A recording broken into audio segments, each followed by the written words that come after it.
Hello guys, இன்றைக்கி டே 8 of 75 day heart சேலஞ்சில் காலையிலே சீக்கிரமாக எழுந்துட்டேன். அதுவே பெரிய விஷயம்.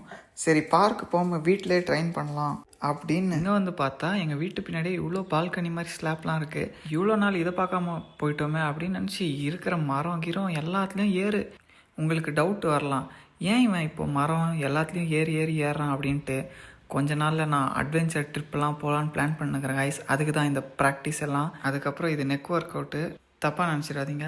அதுக்கப்புறம் இன்றைக்கி சாப்பாடு கொடுக்க வேண்டியவங்களுக்கு கொடுத்துட்டு நானும் ஒரு குட்டி தூக்கம் போடலாம் அப்படின்னு காலையிலே தூங்கினா இப்படி ஆயிடுச்சு என் கையெல்லாம். அதுக்கப்புறம் பிடி பீரியட் விளையாட வந்துட்டோம். எப்படியோ நான் விளையாட போகிறதில்ல. அதுக்கப்புறம் அவங்க விளையாடலாம் வேடிக்கை பார்த்துட்டு கடைசியாக கொஞ்சம் போய் ட்ரைனிங் மட்டும் எடுத்துகிட்டு வந்துட்டேன் கைஸ். ஒரு நாள் நானும் விளையாடுறேன்டா அப்படின்னு மனசில் நினச்சிட்டு வீட்டுக்கு வந்தால் இந்த ரூமெல்லாம் க்ளீன் பண்ணி ஒரு 2000 வருஷம் இருக்கும் அப்படின்னு தலையில் கை வச்சு யோசிச்சுட்டு சரி நீ க்ளீன் பண்ணுறோண்டா அப்படின்ட்டு. அதுக்கு முன்னாடி பசிக்கும் இல்லையா, கொஞ்சோண்டு சாப்பிட்டுலான்ட்டு முட்டையை உடச்சி மில்க்ஷேக்கை குடிச்சு வந்து பண்ணலான்னு பார்த்தா இங்கே 6 மணி ஆகிடுச்சு. 6 மணிக்கு மேலே ஸ்டார்ட் பண்ணி நைட்டு 8:30 மணி வரைக்கும் க்ளீன் பண்ணிட்டியாடா 2.5 மணி நேரமாக அப்படின்னு கேட்டிங்கன்னா, க்ளீன் பண்ணேன். நான் இந்த ஷெல்ஃபை தான் 2 மணி நேரமாக க்ளீன் பண்ணேன். அதுக்கடுத்து வாட்டரையும் இன்றைக்கி படிக்க வேண்டிய பேஜஸையும் படிச்சுட்டு தூங்கிட்டேங்க வாய்ஸ். இவங்களோ யாரு? 2 பேர் தான் மேடம்.